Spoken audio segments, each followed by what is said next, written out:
And now with past Daniel and past Peter explaining the use of our proxies, we will be now soon live with the first round. We had unfortunately one missing player, so we had to do repairings. But yeah, we can't wait to see how two players fare. And here we even have a pairing of two locals. We have Franz Wolfslehner on Jessica Steifenot, which is a little bit uncommon for him because he is mostly a mono-red Stompy player. Yeah. And Moritz on his pet deck, Enchantress. Exactly. I think this will be a very interesting matchup that should really get us off going to a great start of this evening. Steifenot, I think, is particularly interesting because it got a lot of new cards from Modern Horizons 3. And with the Jeskai version, it's, I think, what I expect to see is the new Titan that is part of Modern Horizons, which is Flage. Yeah, Flage or Flage is really good card, and yeah, Jessica Steifenot plays a little bit slower. It's more like a controlling deck, but yeah, unfortunately in this matchup, your boats, your swords to plowshares don't really fare that well against an Enchantress opponent. It can go to the face still. You have a little bit of reach against the deck. I think there's definitely one matchup where you don't want to extend the games too long when you are on the Steifenot player side. Enchantress takes over the game so heavily and so fast if you don't watch out. So I think with that, Jeskai really wants to race fast, get a threat, maybe an early Dreadnought going, and with that, I also think that if France is able to land, let's say, a timely force, a daze or whatever, to stumble, to make him his opponent stumble, then I think overall he has a pretty good chance of actually winning this game and maybe all the match. For sure. It seems like a tight race. It's on the early game, it really depends what France does. Moritz, on the other hand, if it goes to the medium, to the long game, Moritz is definitely in the driver's seat. Exactly. But I think let's tune into the players. We can start and go to our players. And we have here on the left-hand side, we have Franz Wolfslehner, which is on Jeskai Steifenot. And on the right-hand side, we have Moritz Eichmeyer, which is on Enchantress. So we will see who will go first. I think it is Moritz who is contemplating on the keeper Mull, and he keeps the hand. With double beanstalk. Double beanstalk is pretty strong to grind. And we got really tricked by our local guys. He's playing his favorite stuff. He's playing Mono Red Stompy, not Jessica Steifenot, and this will be something interesting. Sorry guys, we mixed this up. So it seems that France is actually on Stompy rather than Steifenot. And here we have the turn 1 Rebel Master. Strong stuff on the side of France. This is exactly the thing that you want to be doing as a Enchantress. Don't give them any time. And now I think we will have either a second free drop. Exactly, yeah. Do we have the Blood Moon? Do we have another Rebel Master?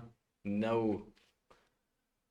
Yeah, it's one of those games as the deck designed to do. It is a first and really impactful threat on turn 1, followed by something on turn 2, and if your opponent does nothing, it already looks pretty grim. So only 2 turns in, and he's facing a lot of power. Can't wait. Yeah. Can't wait to see the beanstalk on turn 2. Yeah, which is not super efficient and super helpful for Moritz at this spot. Yeah. He's already down to 10 life, so you can see he has 1 turn left. Yeah, the one thing that kind of can help him if he surveils into something like a Terminus, but otherwise this isn't even a surveillance. Does Enchantress typically play Terminus? Apparently this is a Urn list, which indicates, I think, at the shining card on the bottom. Yeah. So I think there could have been the possibility, but yeah, here Franz just attacks for lethal with another Rebel Master, another Mhm. Broadside Bombardier. Probably, I think it's pretty easy. He will add another threat just to make sure, or at least to demand a response from Moritz in that case. And what is it that it will do? A binding. Okay, what would you take here? The Rebel Masters, yeah, probably the biggest threat. But I think you still attack for lethal because you can fling the Magus of the Moon for 5 damage. Yeah. Mhm. So You can attack. You go. Well, it's exactly 9 damage, right? it's exactly 9 Definitely. damage. Yep. Yeah. So it's pretty easy. Franz takes the first game.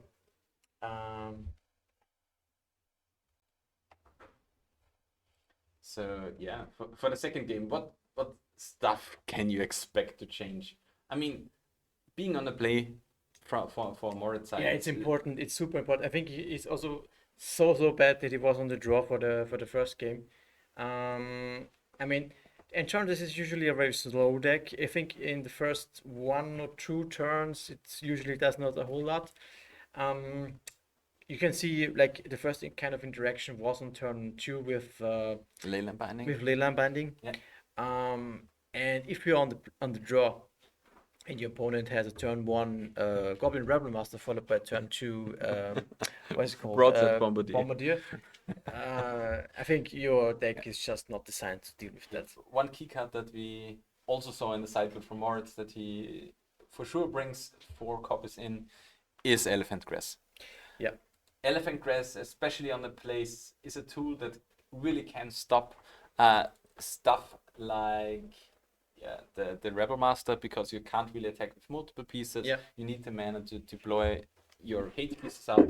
But on the other side, if Franz goes now again for an early Trinisphere or something like that, Yeah, exactly. it also hinders a lot of the possibilities that Moritz can do. But one thing crucially is red is really bad at destroying enchantments. That's true, but I don't think it's that big of an issue. It could be that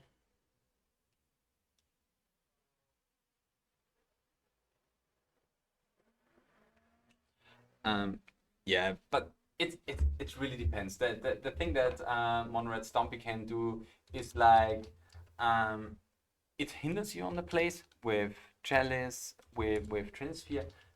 But the thing is, the really big thing that Mono-Red Stompy has to do is being early and being ahead. Because like nowadays with Leyland Banding, you have the answer to everything that Franz can deploy. You really need the pressure. On the other hand, an early Magus, an early Blood Moon is pretty strong. So yeah. But I think here we've seen Beanstalk being cutted. yeah, it's I think one of those cards that you don't really want in this kind of matchup.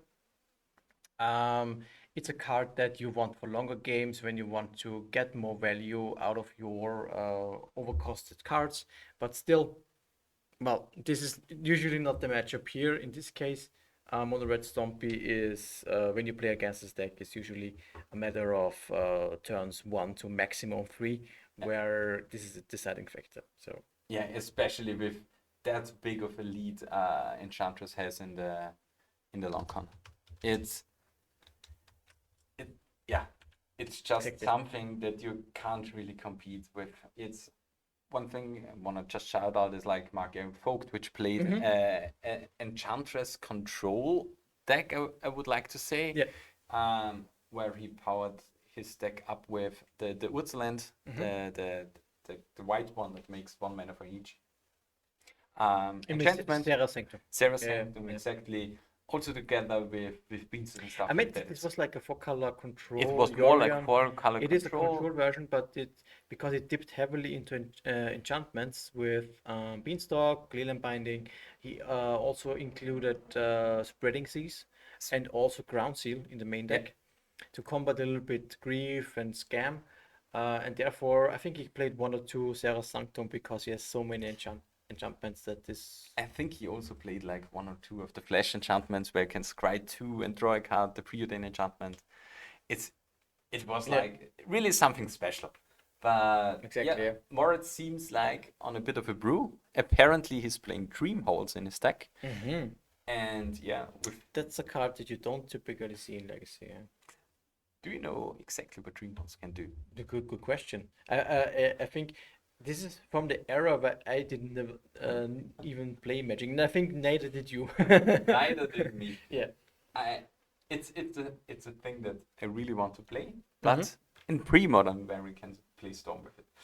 Instead of paying the casting cost for a spell of any color, its caster may choose and discard a card that shares at least one color with that spell. If the spell has X in its casting cost, X is 0. Okay, so you can discard a card instead of paying the mana. Yeah. And it costs 4 mana to 5. cast 5 mana. Okay, so it's in blue enchant. It's a 5 mana blue enchantment, 2 blue and 3 generic, which is not that easy also to cast in Enchantress. I mean, you are much more likely to make much of white and green mana. Exactly. Yeah. We'll see. Well, now we're heading into the second game. Moritz gets to play first, which is an important difference when it comes to this matchup. I saw a force of will from Moritz' side, so he has enough blue count in this version that he packs some forces. Could be relevant, and if he has a force on a key piece of France, he can have a way better chance of winning this game. Especially if he has something like a. I mean, in Mono-Red Stompy, you mulligan often to like have the perfect opening hand, and sometimes the perfect opening hand, it has 3 mana, it has 1 key piece, so you can't really mulligan down, but you are missing like the second good card that you want to deploy, and so it can be awkward. And here we see in the hand of France, we have a Magus of the Moon, we have Soul Lands, we have a basic mountain, so it will be really interesting. France has kept his hand. I think it's even a 7-card hand, and Moritz is mulling down to 5 already. I mean, this is of course not indicating good chances that he will be able to draw out a win here in this matchup, or in this game rather. But even then, it really depends on the first force. A lot of the time. And something we have here: the Brainstorm, Utopian Sprawls getting put back or being kept in hand. We were getting rid of a Brainstorm land and a a Brainstorm. I think was put to the bottom. Yeah. So we have basic into Utopia Stroll into turn 2, the Enchantress, and then try to go the other way. Yeah, exactly. And especially Utopia Stroll with stuff like that. Oh yeah, I love this. You have like Eternal Magus, basically Chalice of the Void is on the hand. Did he have a Chromox? I didn't say Chromox, but at least turn 2 because there's an Ancient Tomb, I think, or City of Traitors in the hand of France. Do we have now color indication? Yeah, it makes 10 blue mana. So I guess it's naming blue. Is there an acceleration? Okay. No. Okay. Only that's very good for Moritz. Yeah, the Fury is not really that great. It doesn't really do anything. We get here the Enchantress on the side of Moritz. So it will be interesting. Yeah. Now we get. Do we get here? We should get here the basic planes. No, it's a forest. Yeah. I mean, the two most important colors is basically covered. I mean, white Utopia Stroll only makes the blue, yeah. Maybe it needs double green. Enchantress. A go on Enchantress, the namesake of the deck. We have the second Utopia Sprawl. That's good. That's important. And the swords. Gets to draw a card, and it can name white. Exactly. Yeah. Pretty good. So Moritz is on 19. For the fetch. And we have Chalice on 1. Chalice on 1, which at this point is close to useless, I think. All the important 1 mana cards have been cast by Moritz already. Okay, and at this point, with the second Enchantress, Moritz can get his chain rolling, drawing 2 cards. Yeah. And now I think you really want to deploy the Magus. Well, the Magus is difficult. Is it a Leyland binding? Yeah. For us, we know that he wants to play Magus a little bit. I mean, even then, the Magus plays. I mean, your opponent has 2 basics and 2 Topers ball. The Magus is not doing anything. No, it's still 4 mana for the Leyland binding, and with another mountain, it's 5 to cast it. So yeah, it really doesn't do anything. Yeah. This is, I think, a trade that Moritz is pretty happy to take. Yeah. Yeah, this is what is definitely better. A Rebel Master, a big attacker that doesn't get favorably blocked by the Enchantress is definitely better than the Magus. However, Moritz has a Leyland binding in hand. But he still needs 1 more mana to cast it. That is true. It's 1 more mana. So if he doesn't have a land drop in the hand, it kind of seems okay. Okay, So. just takes the... Urine in hand is good because the force is now active in the hand of Moritz. Exactly. So the second follow-up... He can take 1 hit. Yeah, but Franz drew another Rebel Master. Rebel Master, so this should be greeted by force. Yeah, absolutely. I would also say this is pretty much a no-brainer. And Franz gets to attack. Yeah. 17. 4. Yeah, Enchantress with Force of Will is pretty unusual, but it's one part of this Yorion build. He packs a lot more blue cards in it. Yeah. I think it's more experimental than typical, but still quite nice to see. Drawing 3 cards out of Beanstalk. What do you say about this? Now it can be game over, because he now has the fetch. He can fetch for the missing Triumph, so he can cast the Leyland Binding for 2 mana, draws another 3 cards, and then it pretty much should be game over. Yeah. The Rebel Master should not connect anymore. He's already at 10 life at this point. Yeah. So, and the Rebel Master will be big next round. So this needs to be removed for sure.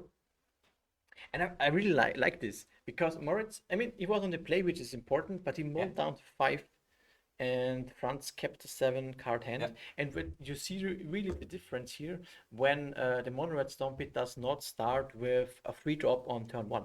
Yeah. He started with a basic mountain and said go. This is more or less like a time walk if you see it in the context of the Stompy shouts for Moritz. So pretty big, and you can see how this is unfolding for Moritz, which is very much showing that you can still win even if you're mount of 5.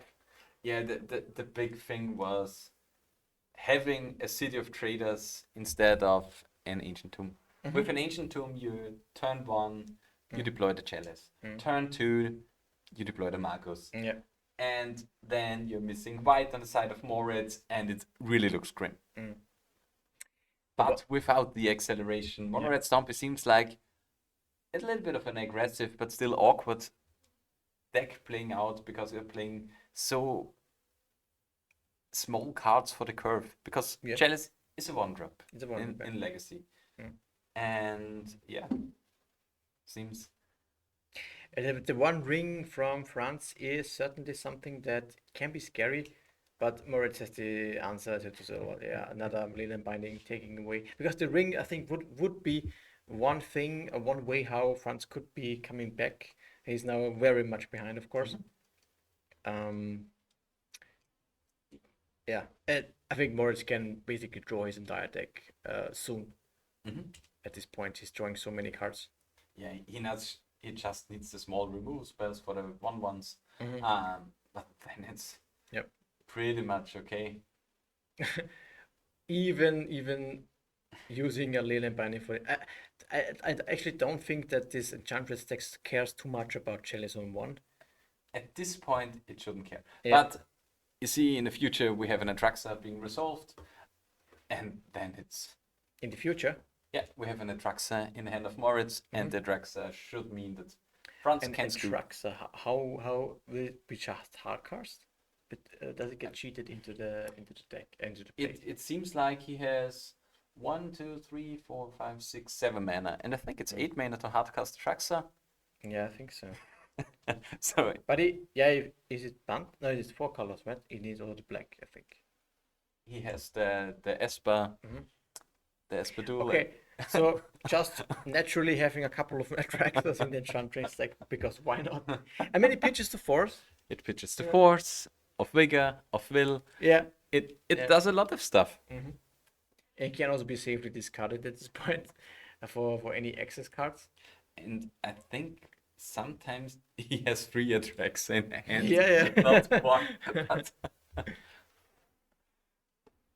yeah, I think he shows him that he has the win in there, and please don't let me play it out. Yeah. Yeah, it seems like a really, really spicy build. I think Moritz also played one with Living Wish, and I don't know if this is the version with it. There he had Solitudes in there in the sideboard. So Solitude is something that can be just, pulled back from the sideboard to cast something. Yep. Do we have the deck list here for us? Green Sun Zenith for the Trust. I mean, the deck list is... He wins with Laboratory Maniac. Wow. Okay, so there's a singleton of Laboratory Maniac in Moritz's deck, which, with all the cards that draw him a card, is pretty likely to be, just used to win the game. But here we have the scoop from France, Mm-hmm. as predicted. Yeah. He can't really do anything. I think maybe Moritz even showed him a loop of some kind, because like with Dream Halls, you just can play all your brainstorms and stuff like that. The Atraxas to get infinitely more cards. You discard a card and you cast any of these enchantments. You draw 3 cards or so. Yeah. So you pretty much consistently can draw your whole deck with that, and then you just cast in your Laboratory Maniac in between, and then go for the win. Exactly.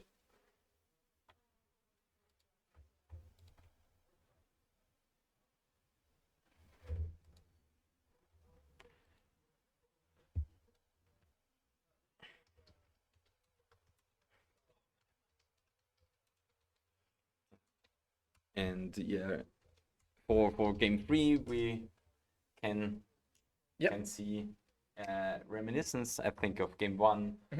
We will for sure see an aggressive keep on the side of France, because he now knows he can't compete for the late game. Yeah.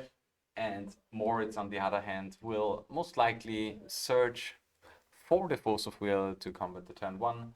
And especially on turn 1 from France, Chalice of the Void is really, really good. Yeah. So it will be interesting. Absolutely. So Moritz is again now on the draw, which is of course a big downside. But I've seen games where even if you're on the draw and you play a very slow deck, and you play against something like this mono red Stompy deck, that still at some point, and if you face a correct situation, you could squeeze out a win. Like you said, 1 or 2 copies, a copy of Force of Will could be a key factor here if Moritz gets to have those in the opening hand, which is very important on the draw. And then it's a matter of slinging together a couple of good mana fixing cards like the Utopia's Roar, or it also has access to Wild Growth, for example, or having some basics. Yeah. I mean, it really is at the second to third turn. The power greatly shifts to Moritz, especially if France doesn't really have any pressure on board. Some stuff that he can have on board is the Game 1 scene, Goblin Rebel Master. Maybe he can go for a Fury, but a key piece that we saw here in the hand of Moritz, did you spot it? Yeah. Is Elephant Grass. Elephant Grass is also pretty good. I really miss the Force of Will. So I don't want to play Spurlers, but this seems like a really great hand on the side of Moritz. And the Chalice should eats the force of will here. Probably you have the elephant grass, you have the brainstorm. I think you are okay with trading it with a force to protect your either your brainstorm or elephant grass. Um, because I think you lose 2 cards in your hand if you let it resolve. Yeah. And here you see the Labman exiled, because against some So it's decks you okay, need yeah. the Laboratory Maniac because you really want to win on that turn. That's fine against this Yeah. deck. You just have to overwhelm your opponent. You can win with another way. You can have just a simple Atraxa Yeah. on one side, so that's completely fine. You really have the inevitability Mm. on the side Yep. of Enchantress to just win the long con. Yep. Here we have now the basic. We will. It's important to get his basics going. He can now Cast a Brainstorm. he brainstorm if he wants, and if he finds another land and he can get this off before a Blood Moon or something will hit the board, then he can also get probably access to a forest, and then his Elephant Grass. Yeah. What does Elephant Grass do? It prevents your opponent from attacking you if any black creatures cannot attack you, which is pretty good against Scam specifically. But non-black creatures cannot attack you unless the controller pays an additional 2 for each attacking creature. I mean, Stompy can kind of do that. Yeah. But still, it's pretty taxing. It buys Moritz a lot of time if he can deploy the card. If you think about any Rebel Masters. Yeah. Because for Rebel Masters, those are only really big if a lot of other goblins are attacking. So France would have to pay a lot of mana for that. The thing is with Mono Red Stompy, you really need to have any form of go big and not go wide creature. And Mono Red Stompy is mostly missing it. Yeah. You really have the free drop here with Rebel Master. Now we got Fable of the Mirror Breaker. Fable of the Mirror Breaker only costs 1 to attack your opponent, so it seems kind of okay. You mean 1 creature? 1 mana, because like you attack for 2 mana and then get 1 mana back. Yeah. But you have to pay it upfront, and then you can back Exactly, your exactly. treasure joker. Now we have a Pyroblast in the hand of France. I like this actually. I mean, it's counterintuitive because it plays Chalice. Yeah. But a lot of some. It's in a couple of blue cards from Word's side. Yeah. And if there is a second brainstorm or stuff like that, did he? I think he kept it in his hand. Am I right? Yeah, he kept it in his hand. Now for 3 mana, what does he play for 3 mana? I think you wanted to play. Okay, it's a Rebel Master. No, it's Broadside. They Bombardier. look very similar, yeah. Broadside Bombardier. Another force. And we have the Siemens Spirit Guide. Yeah. And we have no Elephant Key Crest piece. still resolved, so he will attack for 4 damage here. Maybe he will fling something. He wants to find now a basic forest. He absolutely needs the green mana. If he's now brainstorm okay, there is a fetchling. That's very good. Morris can deploy the Elephant Grass. Then he can still attack with both creatures for the next turn. I think for 4, then another 5 to the face if he flips the Fable. So yeah, it will be really hard for Moritz, because he just needs all the stuff to kind of survive. Elephant Grass costs 2 mana in the upkeep. It doesn't really solve the issue there. But I think you have to deploy it now. I think you would be a little bit greedy if it doesn't deploy it right now. Because second time that the Goblin Shaman attacks another treasure, it's at this point, and you're already at 14 life points. This Broadside Bombardier can make you can generate a lot of damage on a short notice. And yeah, it's I think Wild Growth, and also now, as we discussed, the Elephant Crest, which will be a key factor for this match for sure. And we'll see how France is navigating through that. Now we get our Fable being flipped.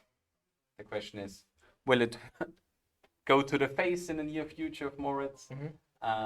Which can definitely be something. The flipped Fable? Yeah. With the broadside, yeah. Yeah. No. So he's paying 4 mana to attack with both creatures. And he could opt to sacrifice. I would not at this point, I think. I would. I think it would. Or you do it this way, yeah. You evoke the Fury and flip the Fury to the face. That's pretty strong. It's 7 damage, and he's facing lethal now. Yeah. Even through Elephant Grass, and then he can safely sacrifice it. I agree with that. Not important, and he just needs to. Yeah, I mean, I think he's dead. Yeah. That's too much. The Fury evoking and then sacrificing for another 7 points of damage is really, heavy. It's so cool. It's one of the coolest stuff that you can do with the Goblin Bombardier. And one thing is, Fury will be unbanned in Legacy when Rescaminate is banned.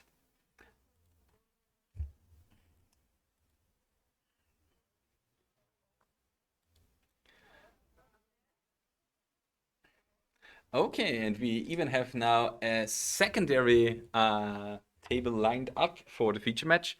Exactly. And here we have Menace Tribal versus Pox.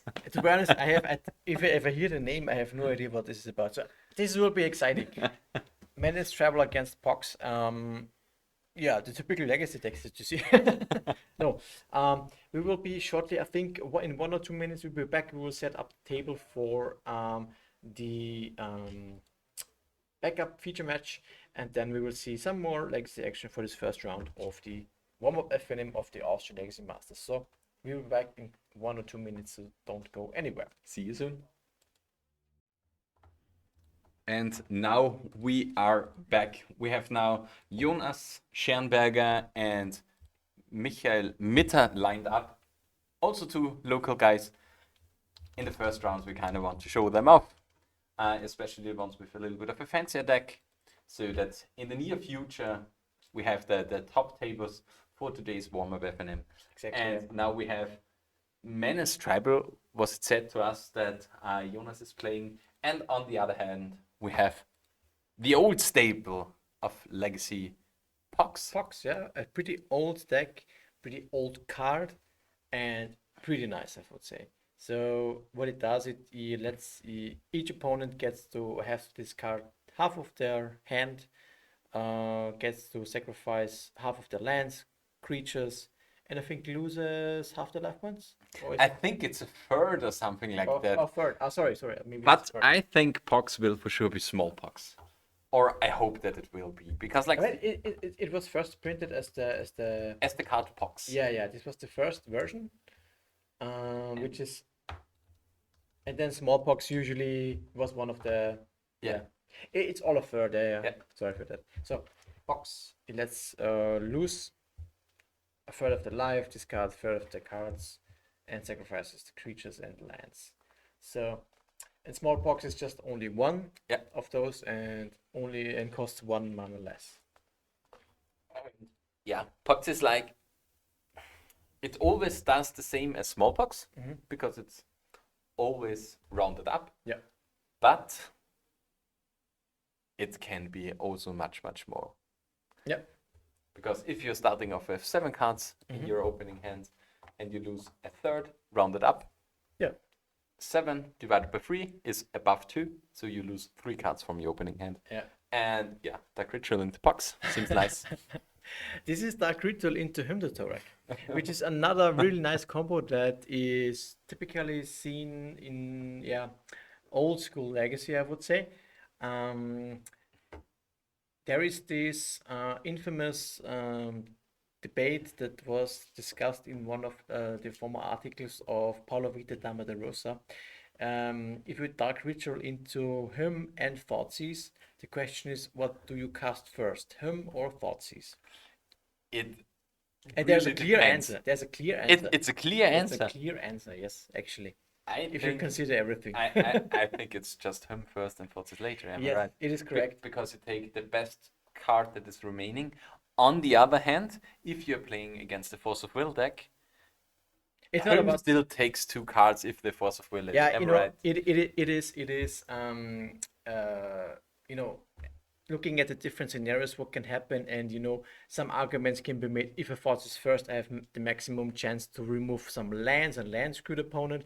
But there are so many more advantages to just cast him first, because if your opponent has multiple strong cards, Yeah. with forces first, you have a big chance to miss one of those cards maybe, Yeah. and then your opponent gets to keep this in hand. So Michael follows it up with a smallpox even. So did we saw a reanimate on a draw? Am I right? I think it was discarded, Or it was only discarded, yeah. or maybe because otherwise the life total should be way lower. But I think we also have a tabernacle in the graveyard of Michael. Mm-hmm. If you remember our card frame for our tabernacle proxy correctly. But yeah, here we have a card that is apparently really, really good at stopping Menace creatures, because it comes in with 2/1/1s. And yeah, we will see. So I think this Menace Trouble is more like a personal name for the deck, but it is closer to the mono black scam versions that lurk around in the legacy metagame with Grief, Reanimate, Troll, and Balti Weight Walker maybe in the main deck. And maybe I would expect something like a Stalactite Stalker, which also has Menace, if it is called Menace Trouble. Yeah, I think the Stalker is like one of the favorite cards of Jonas in his mono black scam deck. Good, yeah. It's so strong. I mean, it's only a 1/1 on turn 1. At the end of the turn, it's a 2/2, and the next turn, it's a 3/3. And especially something with Grief that sacks itself. Mm-hmm. It's so good at enabling it. Yep. And a cool card that we have in the hand here of Jonas is a Blood Moon. This is very a juicy and nice splash from Jonas. Blood Moon can be interesting a lot, but I'm not sure if it is something that you would opt for in the main deck at this current meta game. It's something for the sideboard. We're in game 3, and that's true. For mono black Pox, you need 2 black to cast a card, and I think like if you see Urzasag in a deck, like the Rausch's Theater or Urborg, you have so many cards that don't really do something. And here we have Innocent Blood, also really, really good with Bowmasters. It's even a double Innocent Blood. I mean, you can Innocent Blood without having creatures on board, but if you have a Bowmasters out there, you just sack the token. And well, I think actually maybe for this matchup you want to sack the Bowmasters if your opponent is not drawing cards, because you can grow the token. You can grow the token. Most likely. I don't know if Michael is aware of any cards of that Jonas is playing that draw some cards. But it's difficult. What is this? A Liliana of the Wave? I have to say, my heart really lightens up when I see this card. I used to be a very strong, well, not strong, but a very strong fan favorite of this card when I played Modern Chant. Yeah, the card was like the Chant staple. It was really, really great. On the first turn, you let your opponent sacrifice a creature. On the next turn, you both discard. And on the third turn, if it doesn't get beat down, you also get a card from your opponent. So you exchange 2 cards from yours for 3 cards of theirs, in the worst case most of the time. And yeah, you sometimes just ult it. Yeah, exactly. And I mean, it's not the biggest and most impactful ult, but it's still a good one.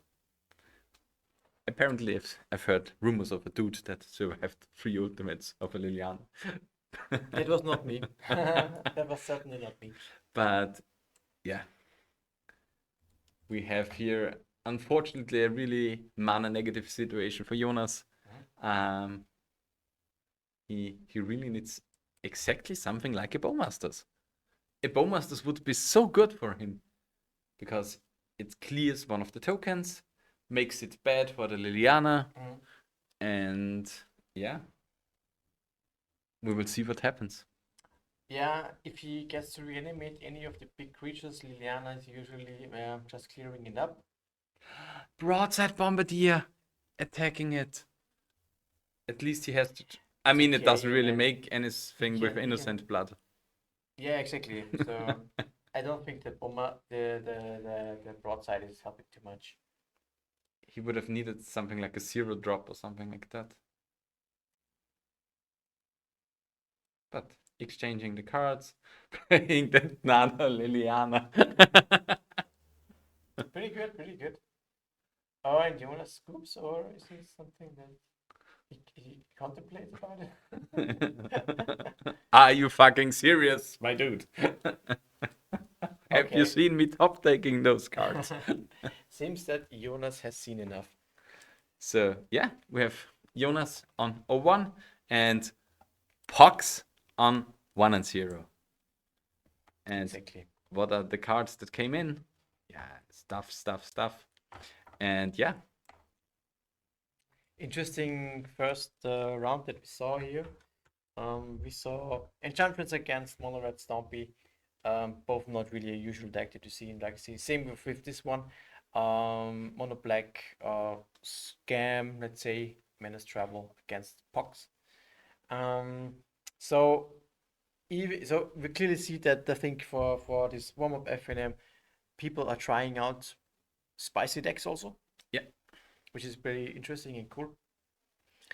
But we would also really like to see what's up if something is up for the meta game. What about scam? Is there something that is really targeted for scam? We will have a look at this as well and show you also some interesting matches there. But I think we have 6 minutes left. We will head into a short break before we can start with the second round of the warm-up FNM of the Austrian Legacy Masters. See you in the next round.